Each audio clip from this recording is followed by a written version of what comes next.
Students and viewers, अस्सलाम वालेकुम। आज हम 2.9 एक्सरसाइज का क्वेश्चन 2 शुरू कर रहे हैं और उसका जो पार्ट है वो 6 है।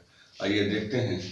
इस क्वेश्चन में हमें कहा गया find extreme values for the function f of x equal to 2x cube minus 2x square minus 36x plus 3। अब ये काम हम पहले भी कर चुके हैं, तो इसमें हम क्या करते हैं, सबसे पहले गिवन फंक्शन लिखते हैं, उसके बाद इसका फर्स्ट डेरिवेटिव मालूम करते हैं, फिर सेकंड डेरिवेटिव मालूम करते हैं, फिर एक्सट्रीम वैल्यूज के लिए फर्स्ट डेरिवेटिव को 0 के बराबर पुट करते हैं और फिर उस इक्वेशन को सॉल्व करके हम x की वैल्यूज फाइंड करते हैं। तो ये मैंने जो प्रोसेस है वो रिपीट कर दिया है। तो हमने फर्स्ट गिवन फंक्शन लिखा, अब हम इसको डिफरेंशिएट कर रहे हैं, तो हमारे पास फर्स्ट डेरिवेटिव आ जाएगा, ये 2 कांस्टेंट है सेम आ गया, और इस x क्यूब का डेरिवेटिव 3x स्क्वायर हो गया, ये वाला -2 सेम आ गया, x स्क्वायर का डेरिवेटिव 2x हो गया, फिर ये -36 सेम आ गया, इस x का डेरिवेटिव 1 हो गया, 3 कांस्टेंट है उसका डेरिवेटिव 0 हो गया। तो हमारे पास फर्स्ट डेरिवेटिव क्या बन गया, 6x square minus 4x minus 36, ये फर्स्ट डेरिवेटिव आ गया। अब इसको अगेन डिफरेंशिएट करेंगे ताकि सेकंड डेरिवेटिव आ जाए, तो ये हमने डेरिवेटिव हो गया सेकंड, यहाँ ये 6 सेम, x स्क्वायर का डेरिवेटिव 2x, अब ये -4 सेम, इस x का डेरिवेटिव 1 हो गया, 36 कांस्टेंट है उसका डेरिवेटिव 0 हो जाएगा। तो सेकंड डेरिवेटिव हमारे पास क्या बन गया, 12x माइनस 4। सेकंड डेरिवेटिव मालूम करने के बाद हमने एक्सट्रीम वैल्यूज के लिए फर्स्ट डेरिवेटिव को 0 के बराबर लेना होता है, यही लिखा हमने, for extreme values f prime of x equals to 0। तो f प्राइम ऑफ x क्या है हमारे पास, ये है, तो ये हमने यहाँ पर लिख दिया। अब हम देख रहे हैं कि हर टर्म 2 से डिवाइड हो रही है, 2 कॉमन है सब में, तो उस कॉमन फैक्टर को कैंसिल करने के लिए हम क्या कर रहे हैं, 2 से डिवाइड कर रहे हैं। ये 6x स्क्वायर को 2 से डिवाइड किया 3x स्क्वायर हो गया, -4x को 2 से डिवाइड किया तो -2x हो गया, और 36 को 2 से डिवाइड किया तो 18 हो गया। अब ये जो हमारे पास क्वाड्रेटिक इक्वेशन बन गई है, इसके फैक्टर नहीं मान रहे। अब जब फैक्टर नहीं मान रहे तो इसको सॉल्व करने के लिए हम क्वाड्रेटिक फार्मूला यूज करेंगे। अब क्वाड्रेटिक फार्मूले के लिए x स्क्वायर का कोएफिशिएंट क्या होता है, a होता है, वो 3 हो गया, यहाँ पर x का कोएफिशिएंट b होता है, तो b यहाँ पर -2 हो गया, और कांस्टेंट जो है यानी कि विदाउट x जो टर्म होती है वो कांस्टेंट होती है, वो c हो गया, तो -18 हो गया। अब हमने क्वाड्रेटिक फार्मूला लिखा और इस फार्मूले में ये a, b और c की वैल्यूज पुट कर दें, और उसके बाद ये सिंप्लीफिकेशन करने के बाद x की वैल्यू हमारे पास क्या आ गई है, 1 प्लस माइनस √55/3। तो ये हमारे पास x की वैल्यूज आ गई हैं, 2 वैल्यूज हैं, एक पॉजिटिव के लिए लेंगे यहाँ से x, दूसरा नेगेटिव के लिए। अब इन दोनों वैल्यूज को हमने सेकंड डेरिवेटिव में पुट करना है, और फिर हमने मैक्सिमम और जो मिनिमम वैल्यूज है वो फाइंड करनी है। अब हम x की वैल्यू सेकंड डेरिवेटिव में पुट करेंगे, x की वैल्यू है 1 प्लस √55/3, तो ये सेकंड डेरिवेटिव हमारे पास है। यहाँ पर हम x की वैल्यू ये वाली पुट कर रहे हैं, पॉजिटिव वाली, तो x की जगह आ गया यहाँ पर 1 प्लस √55/3, x की जगह आ गया, और इस x की जगह भी 1 प्लस √55/3 आ जाएगा, वो हमारे पास आ गया। अब इस 3 से ये 12 कैंसिल हो रहा है, 4 आ जाएगा, 4 1 से मल्टीप्लाई होगा तो 4 हो जाएगा, इधर मल्टीप्लाई होगा तो 4 इंटू √55 हो जाएगा, और ये वाला -4 आ गया। अब ये 4 इस 4 से कैंसिल हो गया, बाकी बच गया हमारे पास 4 इंटू √55। अब ये पॉजिटिव नंबर है, तो इसका मतलब क्या हुआ, सेकंड डेरिवेटिव पॉजिटिव आ गया, और सेकंड डेरिवेटिव अगर x की वैल्यू पर पॉजिटिव हो तो फंक्शन क्या होता है, मिनिमम होता है। तो वही हमने लिखा, f of x has minimum value at x equal to 1 plus √55/3। अब मिनिमम वैल्यू फाइंड करने के लिए x की ये वाली वैल्यू जो है हम यहाँ पर गिवन फंक्शन में पुट कर देंगे, तो वही अब हम करेंगे। मिनिमम वैल्यू एट x की ये वैल्यू आ गई, और यहाँ पर अब हमने वैल्यू पुट कर दी x की, 2 इंटू x क्यूब है, तो ये x की वैल्यू आ गई, ये क्यूब हो गया, फिर -2 के बाद x का स्क्वायर है, तो ये x की वैल्यू और ये हो गया स्क्वायर, फिर है -36x, ये हो गया -36 इंटू x की वैल्यू प्लस 3 जो हमारे पास था। यहाँ पर आप देखें तो a plus b whole cube है, तो a plus b whole cube का फार्मूला क्या होता है, a cube plus b cube plus 3ab into a plus b. तो यही फार्मूला हम यहाँ पर अप्लाई कर देंगे। ये वाला 2 सेम आ गया, a cube plus b cube plus 3ab into a plus b, और इस 3 का क्यूब 27 हो गया। ये वाला -2 सेम आ गया, और ये अब 2 है यानी कि पावर 2 है, स्क्वायर है, तो ये a square plus b square plus 2ab और 3 का स्क्वायर 9।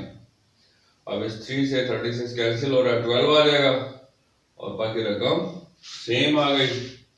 अब इस 27 को डिनोमिनेटर में मौजूद है, इस 2 के नीचे लिख सकते हैं, 2/27 कर दिया, ये 1 हो जाएगा, और इसका मतलब क्या है 55 इंटू √55 क्यूब है। यूं कह लें सब आपने स्क्वायर अलग कर लिया, स्क्वायर को अलग किया तो ये बन गया, और बाकी पावर 1 वो ये बन गए।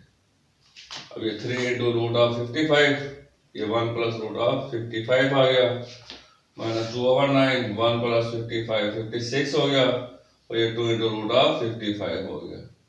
अब इस 12 को अंदर मल्टीप्लाई कर दिया आपने, और जब आप इसको सिंप्लीफाई करेंगे तो आपके पास मिनिमम वैल्यू क्या आ जाएगी, -1/27 इंटू 247 प्लस 220 इंटू √55। तो ये हमारा फर्स्ट आंसर आ गया।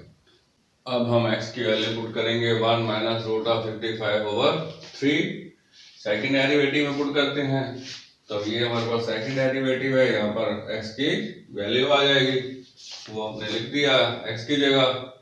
अब इस 3 से 12 कैंसिल होगा, 4 आ जाएगा, 4 को अंदर मल्टीप्लाई करेंगे तो 4 - 4 इंटू √55, ये वाला -4 आ गया। अब ये -4 से -4 कैंसिल, ये रकम बच गई, और ये क्या है नेगेटिव है, तो इसका मतलब क्या होगा, फंक्शन की वैल्यू जो है वो मैक्सिमम होगी at x equal to 1 minus √55/3। अब मैक्सिमम वैल्यू फाइंड करने के लिए अब यहाँ पर x की जगह x की वैल्यू पुट कर देंगे, तो वो हमने यहाँ पर x की जगह x की वैल्यू पुट की, और ये वही काम है जो भी हमने मिनिमम वैल्यू के लिए किया था। अब आप इसको सिंप्लीफाई करेंगे तो आपके पास जो मैक्सिमम वैल्यू है वो आ जाएगी 1/27 इंटू -247 प्लस 220 इंटू √55। तो इस तरीके से ये हमारा जो पार्ट 6 था वो कंप्लीट हो गया। आइए अब हम पार्ट 7 देखते हैं। हमारे पास गिवन फंक्शन है x⁴ - 4x³। इस फंक्शन की हमने एक्सट्रीम वैल्यूज फाइंड करनी है। सबसे पहले गिवन फंक्शन लिखा हमने, अब हम इसका डेरिवेटिव लेंगे, तो x की पावर 4 है तो पावर रूल अप्लाई होगा, पावर रूल के मुताबिक क्या बन जाएगा 4x³, फिर ये -4 सेम आ गया। अब x³ का डेरिवेटिव पावर रूल से 3x², तो हमारे पास क्या आ गया फर्स्ट डेरिवेटिव 4x³ - 12x²। अब इसको दोबारा डेरिवेटिव लेंगे इसका, तो ये सेकंड डेरिवेटिव बन गया 4, ये पावर रूल से x³ का डेरिवेटिव 3x² -12 सेम आ गया, x² का डेरिवेटिव 2x, तो हमारे पास सेकंड डेरिवेटिव क्या आ गया 12x² - 24x। अब हम क्या करते हैं, इसके बाद एक्सट्रीम वैल्यूज के लिए सेकंड फर्स्ट डेरिवेटिव को 0 के बराबर पुट करते हैं, तो यही हमने लिखा। अब हम यहाँ से देख रहे हैं 4x² कॉमन आ रहा है, तो बाकी क्या बच गया x - 3। अब 4x² 0 होगा या x - 3 0 होगा, तो यहाँ से हमारे पास x की दो वैल्यूज आ गई हैं, x = 0 और x = 3। अब इन दोनों वैल्यूज को हमने सेकंड डेरिवेटिव में पुट करना है। अब हम x की वैल्यू पुट करेंगे, तो x की पहली वैल्यू क्या है 0 है, सेकंड डेरिवेटिव में पुट करनी है हमने। सेकंड डेरिवेटिव में x की वैल्यू हमारे पास ये सेकंड डेरिवेटिव है, यहाँ पर x की जगह 0 पुट किया, तो हमारे पास जो रिजल्ट आया वो 0 आ गया।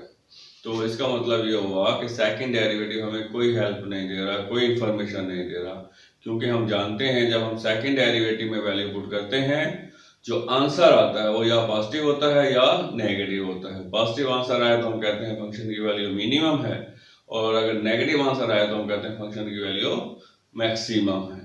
अब यहाँ पर क्योंकि जीरो आ रहा है, इसका मतलब है कोई इंफॉर्मेशन हमें सेकंड डेरिवेटिव की वजह से नहीं मिल रही। तो इसका मतलब क्या होगा कि सेकंड डेरिवेटिव वाला जो रूल था वो यहाँ पर फेल हो गया। अब हम क्या करेंगे, अब हमारे पास फर्स्ट डेरिवेटिव वाला रूल है, उस रूल को अप्लाई करेंगे। उस रूल के मुताबिक क्या होता है कि जिस वैल्यू पर जो हमारे पास x की वैल्यू है उसके लेफ्ट पर हम कोई नंबर लेते हैं, इसी तरह उसके राइट पर नंबर लेते हैं, यानी कि उसके नेबरिंग नंबर्स लेते हैं, नेबरिंग पॉइंट्स लेते हैं। एक पॉइंट लेफ्ट पर ले लेते हैं, एक राइट पर ले लेते हैं, और कोई भी हो सकता है। तो हमने क्या किया, h बहुत ही छोटा पॉजिटिव नंबर है, हमने कहा अब उस जीरो में से जब h को माइनस करेंगे तो लेफ्ट साइड पर नंबर आ जाएगा। इस तरह जीरो में जब h को प्लस करेंगे तो राइट साइड पर नंबर आ जाएगा। तो अब x को हमने क्या करना है, जीरो माइनस h, ये वाली वैल्यू माइनस h हो गई, फर्स्ट डेरिवेटिव में पुट करेंगे तो ये हमारे पास फर्स्ट डेरिवेटिव है, यहाँ पर x की जगह आ जाएगा माइनस h। तो वो हमने लिखा, तभी हो गया माइनस h क्यूब, और ये माइनस 12 माइनस h का स्क्वायर है तो ये h स्क्वायर हो जाएगा। तो ये हो गया minus 4h cube minus 12h square. तो यहाँ से माइनस 4h स्क्वायर कॉमन आ रहा है, तो वो हमने लिया, तो यहाँ बच गया h, यहाँ पर बन गया 3, तो h प्लस 3। अब h क्योंकि पॉजिटिव है इसलिए h प्लस 3 तो पॉजिटिव हो गया, h स्क्वायर भी पॉजिटिव हो गया, इस माइनस की वजह से टोटल क्या हो गया, नेगेटिव। इसका मतलब है इस पॉइंट पर, यानी कि फंक्शन जीरो से पहले सेकंड फर्स्ट डेरिवेटिव क्या कर रहा है, हमें नेगेटिव आंसर दे रहा है। अब हम इसके राइट पर जाते हैं, जीरो प्लस एच लेते हैं, x को जीरो प्लस एच पुट करेंगे वही फर्स्ट डेरिवेटिव में। यहाँ पर x की जगह हमने जीरो प्लस एच लिखा, यानी h लिखा, तो हमारे पास जो आंसर आ गया वो है 4h cube minus 12h square. यहाँ से 4h स्क्वायर कॉमन आ रहा है, तो यहाँ बच गया h माइनस 3। अब ये 4h स्क्वायर तो पॉजिटिव है, h very small positive number है, और ये माइनस 3 h के मुकाबले में बड़ा है, तो ये पॉजिटिव नंबर छोटा है यहाँ पर, और ये नेगेटिव नंबर बड़ा है। तो ये इसका मतलब है टोटल रिजल्ट क्या होगा, नेगेटिव होगा, क्योंकि h जो है माइनस 3 से छोटा है। हमने कहा h वेरी स्मॉल है, तो इसलिए इसका आंसर क्या होगा, नेगेटिव होगा। ये पॉजिटिव है, पॉजिटिव नेगेटिव नेगेटिव होता है, इसका मतलब है फर्स्ट डेरिवेटिव यहाँ पर नेगेटिव है। तो हमने क्या नोट किया सारे प्रोसेस में कि फर्स्ट डेरिवेटिव नेगेटिव है बिफोर x इक्वल टू 0, यहाँ चेक किया हमने। उसके बाद फर्स्ट डेरिवेटिव 0 के इक्वल है, वो हमने देखा एक्सट्रीम वैल्यूज वाले केस में।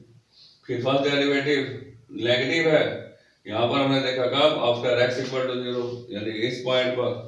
तो हमने क्या देखा कि x इक्वल टू 0 से पहले और बाद में फर्स्ट डेरिवेटिव अपना साइन चेंज नहीं कर रहा। ऐसा हो तो हम कहते हैं there is point of inflection. तो यही बात हमने लिख दी, so there is point of inflection at x equal to 0। अब पॉइंट ऑफ इन्फ्लेक्शन फाइंड करने के लिए हम क्या करेंगे, x की वैल्यू जो 0 है गिवन फंक्शन में पुट कर देंगे। यहाँ पर x की जगह 0 पुट कर देंगे ताकि y आ जाए हमारे पास। तो f ऑफ 0 0 की पावर 4 माइनस 4 इंटू 0 क्यूब, ये हमने किया। तो f ऑफ 0 क्या आ गया, 0 आ गया, यानी कि y 0 आ गया। अब पॉइंट ऑफ इन्फ्लेक्शन क्या बन गया, 0 0, क्योंकि x 0 है और ये y की वैल्यू भी 0 आई है, तो यहाँ पर जो 0 0 है वो पॉइंट ऑफ इन्फ्लेक्शन है। तो ये x की वैल्यू x इक्वल टू 0 के लिए हमने काम कर लिया। अब हमारे पास x की जो दूसरी वैल्यू है वो है 3, तो x की वैल्यू 3 जो है हम सेकंड डेरिवेटिव में पुट करते हैं।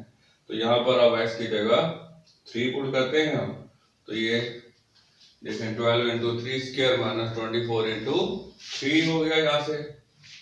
अब ये 12 सेम आ गया, 3 का स्क्वायर 9, 24 को 3 से मल्टीप्लाई करेंगे 72 आ जाएगा। 12 9 और 108 होता है, ये माइनस 72 सेम आ गया। तो हमारे पास 108 में से 72 माइनस किया तो 36 आ गया। अब 36 जो है वो पॉजिटिव है, तो इसका मतलब क्या हुआ, फर्स्ट कि हमारे पास फंक्शन की जो वैल्यू है वो मिनिमम है एट x इक्वल टू 3। अब मिनिमम वैल्यू फाइंड करने के लिए हम इस जगह f ऑफ x में x की जगह 3 पुट कर देंगे, तो यहाँ पर हर x की जगह 3 आ जाएगा। वही हमने लिखा। अब 3 की पावर 4 है, 81 हो जाएगा। ये वाला -4 सेम आ गया, 3 का क्यूब 27 हो गया, ये 81 सेम। 4 को 27 से मल्टीप्लाई किया तो 108 आ गया, और ये हमारे पास फिर फाइनल रिजल्ट क्या आ गया, -27। तो ये हमारे पास x इक्वल टू 3 पर फंक्शन की वैल्यू जो है वो मिनिमम वैल्यू हमारे पास आ गई। तो इस तरीके से पार्ट 7 हमारा कंप्लीट हो गया। अब हम पार्ट 8 देखते हैं। पार्ट 8 में हमारे पास गिवन फंक्शन है ये f of x is equal to x minus 2 whole square into x minus 1, और हमने इस फंक्शन की एक्सट्रीम वैल्यूज फाइंड करनी है। तो पहला काम, गिवन फंक्शन हमने लिखा, अब हमने इसका डेरिवेटिव लिया। अब हम देख रहे हैं यहाँ पर दो फंक्शंस मल्टीप्लाई हो रहे हैं और हमने उसका डेरिवेटिव लेना है। जब दो फंक्शंस मल्टीप्लाई हो रहे हों तो हम क्या करते हैं, डेरिवेटिव का प्रोडक्ट रूल अप्लाई करते हैं, और प्रोडक्ट रूल के मुताबिक क्या होता है, सेकंड फंक्शन जो होता है वो सेम आ जाता है, लेकिन ये फर्स्ट फंक्शन है, ये सेकंड है। Second function same, first function का डेरिवेटिव, फिर प्लस लगाते हैं, फर्स्ट फंक्शन सेम आ जाता है और सेकंड फंक्शन का डेरिवेटिव हो जाता है। तो ये हमने कर लिया। अब ये x माइनस 1 सेम आ गया। अब यहाँ पर डेरिवेटिव हम ले रहे हैं, तो यहाँ पर डेरिवेटिव हमने लेना है और पावर हमें नजर आ रही है, इसका मतलब है पावर रूल अप्लाई होगा। तो पावर रूल के मुताबिक क्या होगा, पावर फंक्शन से पहले आ जाएगी, यहाँ से पावर -1 कर देते हैं तो 2 - 1 1 हो जाएगा, और ये फिर इंटरनल फंक्शन है, इसका डेरिवेटिव 1 होगा, वो भी लिखेंगे हम। उसके बाद ये वाला x - 2 का स्क्वायर सेम आ गया, यहाँ पर डेरिवेटिव लेंगे, x का 1 हो जाएगा, 1 का 0 हो जाएगा, तो इस पूरे का डेरिवेटिव क्या आ गया, 1, वो हमने लिख दिया। अब इसको सिंप्लीफाई करने के लिए हम क्या कर रहे हैं, x - 2 कॉमन है, वो कॉमन लिया हमने, तो यहाँ पर ये 2 जो है इस x - 1 से मल्टीप्लाई होगा, क्या बन जाएगा, 2x - 2, और यहाँ पर x - 2 एक कॉमन हो गया है तो एक पावर कम हो जाएगी, बाकी बच जाएगा x - 2, वो हमने लिख लिया। अब ये वाला x - 2 आ गया, 2x प्लस x 3x हो गया, -2 और -2 -4 हो गया। तो ये डेरिवेटिव है। अब हमें सेकंड डेरिवेटिव मालूम करना है, तो एक्सट्रीम वैल्यूज के लिए इसको मैंने निशान लगा लिया। उसको निशान लगाने की वजह क्या है कि एक्सट्रीम वैल्यूज के लिए हम ये वाली चीज यूज करेंगे, क्योंकि यहाँ फैक्टर्स बने हुए हैं तो x की वैल्यूज फाइंड करना हमारे लिए आसान होगा। और बाकी सेकंड डेरिवेटिव मालूम करने के लिए हमने क्या किया, इन दोनों को पहले मल्टीप्लाई कर लिया है ताकि सेकंड डेरिवेटिव लेने वाला काम आसान हो जाए। अब ये x इधर 3x से मल्टीप्लाई हुआ, 3x स्क्वायर हो गया, फिर x इस -4 से मल्टीप्लाई हुआ, -4x हो गया, ये -2 3x से मल्टीप्लाई हुआ, -6x हो गया, -2 -4 से मल्टीप्लाई हुआ तो +8 हो गया। तो हमारे पास फर्स्ट डेरिवेटिव अब क्या बन गया, 3x स्क्वायर -10x +8। अब इसका दोबारा डेरिवेटिव लेंगे ताकि सेकंड डेरिवेटिव आ जाए हमारे पास। तो ये क्या हो जाएगा, x स्क्वायर का डेरिवेटिव हो जाएगा 2x, 3 से मल्टीप्लाई होकर हो गया 6x, इस -10x का डेरिवेटिव -10, 8 कांस्टेंट है, उसका डेरिवेटिव 0 हो जाएगा। तो सेकंड डेरिवेटिव हमारे पास क्या आ गया, 6x - 10। अब एक्सट्रीम वैल्यूज के लिए कंडीशन क्या होती है, फर्स्ट डेरिवेटिव 0 के इक्वल होता है। अब देखें ये अपने फर्स्ट डेरिवेटिव है, ये भी फर्स्ट डेरिवेटिव है, तो मैंने कहा था कि हम इसको यूज करेंगे, तो इसको यूज करने से क्या होगा, हमारे पास x की वैल्यूज फाइंड करना आसान होगा। अगर हम इसको यूज करते हैं तो पहले हमें यहाँ फैक्टर्स बनाने पड़ेंगे, उसके बाद x की वैल्यू फाइंड करेंगे, तो वो क्या होगा, इसके मुकाबले में मुश्किल काम है। तो इसलिए हमने वो पहली वाली f की वैल्यू यूज कर ली। तो अभी दो फैक्टर्स हैं, फर्स्ट 0 होगा या सेकंड 0 होगा। तो यहाँ से x की वैल्यू 2 आ गई, यहाँ से x की वैल्यू जो है 4/3 आ गई।